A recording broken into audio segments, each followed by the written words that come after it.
Alors, généralement, les services ne sont pas très valorisés, ou je vais dire sont sous-valorisés en tout cas, dans nos pays.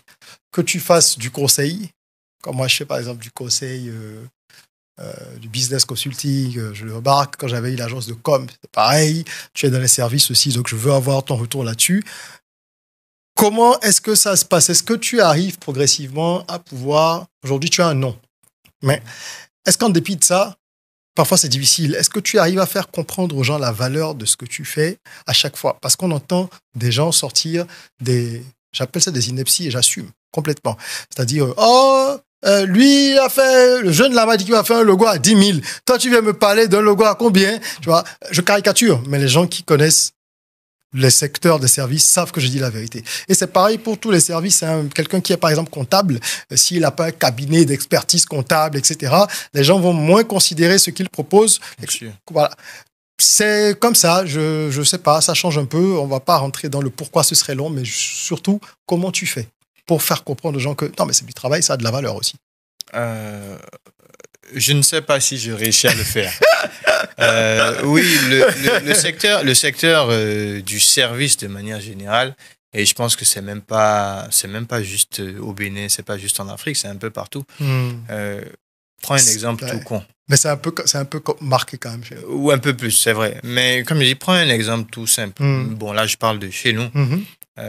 Ce n'est même pas juste le design, c'est même pas juste le comptable. Prends le mécanicien. Ouais, c'est vrai. Le mécanicien qui te dit, ah, patron, il faut changer la pièce là. Je dis n'importe quoi, ça coûte 1 million. Tu sors l'argent de ta poche pour payer la pièce. Il te dit, ma main-d'œuvre coûte 2 000. Tu vas dire, oh, mais toi, je vais te donner 1 000 francs. Cette habitude de vouloir fait. Toujours... Oui, ben on l'a tous fait, en fait. Oui. On essaye de moins tirer aujourd'hui. Si tu veux autant diminuer, place toi-même la pièce, puisque tu es mécanicien. Voilà, en fait, c'est ça. Et après, oui, c'est malheureusement, comme je dis, on fait tout ça, moi, le premier. Ouais. En fait, c'est un peu culturel et même sociologique. On a fini par intégrer ça.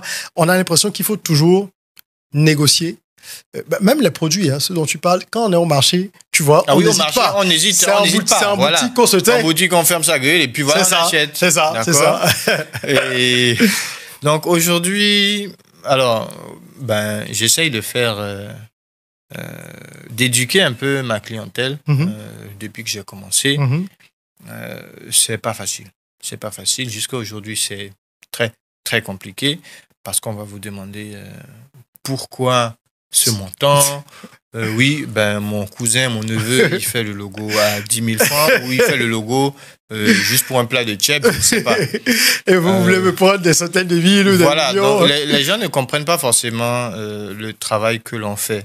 Et moi, j'ai dit une chose, d'autres seront d'accord avec moi et certains ne seront pas d'accord. Le travail que le designer fait, c'est une valeur ajoutée sur le produit sur lequel il est en train de travailler. Lorsque tu as un produit que tu veux propulser, en réalité, il faut déjà que ton produit soit bon. La vérité, en fait. Il faut vraiment que ton produit soit bon. Et le design va te permettre d'augmenter de manière, je dirais, drastique tes revenus, ta visibilité, etc., etc. Donc, forcément, ça a un coût. Bien sûr, puisqu'on va t'aider à gagner de l'argent. On va t'aider véritablement à gagner de l'argent. Donc, en fait, si à un moment, tu n'as pas de sous, ça peut être difficile de faire appel à un designer. D'accord? Surtout un professionnel. Surtout un professionnel. Donc, déjà, il y a le secteur des freelances et ensuite, il y a le secteur aussi des agences. Ouais. Et voilà, une agence, c'est une entreprise. Avec toutes les charges. Avec toutes les charges qu'il y a, que quelqu'un en freelance n'a pas. Ouais.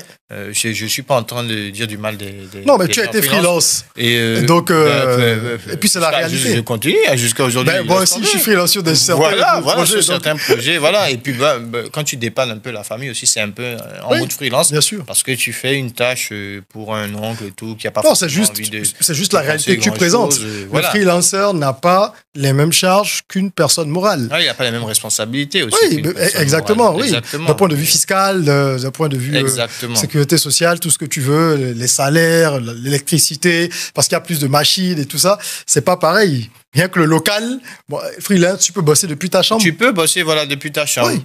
Et donc, voilà, comme je dis, jusqu'à aujourd'hui, j'éduque les gens. J'essaye à... pourquoi c'est ça? Parce que voilà ce que ça coûte, voilà ce qu'on va faire. Après, oui, je me suis construit, on va dire, une certaine notoriété, j'ai une certaine clientèle, j'ai des personnes avec qui je travaille, des personnes à qui je fais appel pour pouvoir travailler. Ça coûte de l'argent, ça me coûte de l'argent de faire ça. Il y a des machines qui sont exploitées, ça coûte de l'argent de les acheter. Parce qu'il faut les amortir et après il faudra les remplacer. Il y a le coût d'une connexion Internet. Ouais. La connexion Internet qu'un freelance utilise n'est pas forcément la même que moi j'utilise. Absolument. Moi, j'aurais besoin d'un beaucoup plus gros débit. Absolument. Parce que j'ai peut-être plusieurs personnes avec qui je travaille en simultané. Donc, le courant aussi va augmenter. Bien sûr, il y a les charges par-ci, par-là. C'est beaucoup plus lourd. Clairement, c'est beaucoup plus lourd. C'est vraiment beaucoup plus lourd. Donc voilà, on essaye, jusqu'à aujourd'hui, comme je dis, on essaye d'éduquer. Ce n'est pas évident dans notre contexte, en Afrique subsaharienne. C'est pas évident. Il y a quelques entreprises, justement, qui communiquent. Je dirais MTN, Move, Canal+, Celtis, et d'autres. Mais ça, c'est vraiment les 4 gros que tu vas voir, en fait, sur le terrain, en réalité. D'accord? C'est les GSM qui ont la plus grosse part. Donc, tu as les 3 GSM qui communiquent pour nous vider nos poches. Et il y a aussi, comme je dis, quelques autres grosses boîtes aussi qui bossent beaucoup parce que il y a des programmes. Et puis, c'est aussi du grand public. Donc, forcément, ils ont besoin de toucher une forte audience. Et c'est des sociétés, des entreprises avec lesquelles il est plus facile de travailler parce qu'elles comprennent que sans le travail d'un designer, les enjeux sont aussi à une autre échelle.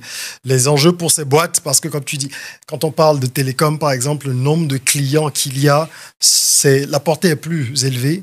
Les budgets sont plus élevés. Oui, bien sûr. Ils ont plus de capacité financière et ça peut se comprendre. Tu as beaucoup de concurrence dans ton secteur avec tout ce qui est freelance, également les plateformes de freelance aujourd'hui. Qui sont très, très, très, très, très, très fréquentés, où parfois on trouve aussi de la qualité, surtout quand tu regardes comment les Indiens, par exemple, parce qu'ils sont vraiment à fond, eux, ils montent des grosses agences, derrière il y a 1000 personnes, toi tu sais pas, tu as juste un profil, et ils font du travail de qualité aussi. Je suppose que le lobbying doit faire partie des éléments qui te permettent de te positionner parce qu'il y a beaucoup de concurrence déloyale. Si tu prends un freelance, comme tu dis, il n'a pas la même charge que toi, il peut facturer beaucoup moins. Et il se dit, même si j'ai 100 000 avec ce projet, c'est déjà pas mal. Alors que toi, sur le même projet, il te faudrait peut-être 800, 900 pour amortir les charges, etc. et faire de l'expansion. Est-ce que il y a un secret au-delà du lobbying qui est indispensable dans tout ce qui est service? Est-ce qu'il y a autre chose qui fait que tu arrives à te démarquer et à t'imposer sur le marché dans un contexte aussi concurrentiel? Je dirais que c'est le travail. Je dirais que c'est le travail parce que depuis que j'ai commencé, c'est ce que je fais du matin jusqu'au soir, du soir jusqu'au matin. J'aime ça, donc ne me dérange, ça ne me dérange pas.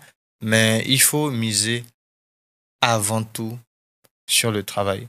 Parce que même si vous avez le plus gros carnet d'adresses, que vous gagnez un max de thunes, la finalité, c'est que vous allez faire un travail pourri. C'est ça. Et ça ne se cache pas. D'accord? Donc, il faut avant tout bosser. D'accord? Après ça, bien évidemment, que ce soit en Afrique ou en Occident, oui, le lobbying est indispensable. Il faut avoir un carnet d'adresses. Et aujourd'hui, j'ai des connaissances qui me permettent de pouvoir accéder à certaines prestations plus facilement que si je ne les connaissais pas. Parce que tu as fait aussi tes preuves. C'est ça aussi. Donc, quand tu fais un travail qui est de qualité, que les gens reconnaissent, tu vas être recommandé. Forcément. D'accord? Et d'ailleurs, il faut pouvoir garder les liens, relancer de temps en temps. En fin d'année, tu envoies un petit mot, tu fais des petites cartes de vœux, histoire de dire merci beaucoup pour la confiance. Nous sommes prêts à vous accompagner pour l'année suivante, ce genre de choses. Et donc, voilà, donc moi, je dirais c'est beaucoup de travail, d'accord, c'est beaucoup de travail. Donc, oui, c'est du lobbying, pas mal de lobbying aussi. Et maintenant, il y a une chose, comme j'ai dit, il faut travailler pour être performant. Il ne faut pas forcément travailler pour gagner de l'argent. On bosse tous pour pouvoir remplir ses poches. Ça, il n'y a pas de problème. Mais ce que j'essaye d'expliquer, c'est que vous devez travailler en gardant à l'esprit que votre travail, en fait, c'est ce travail-là qui va vous vendre. Moi, j'ai travaillé sur un projet dans ce pays. Un client a pris l'avion pour venir me voir et me dire on aimerait travailler avec vous. Ah oui, quand même. Oui. Et donc, ça, c'est la meilleure. Ah non, mais attends, c'est un fait d'armes. C'est la meilleure reconnaissance en fait, que tu puisses avoir.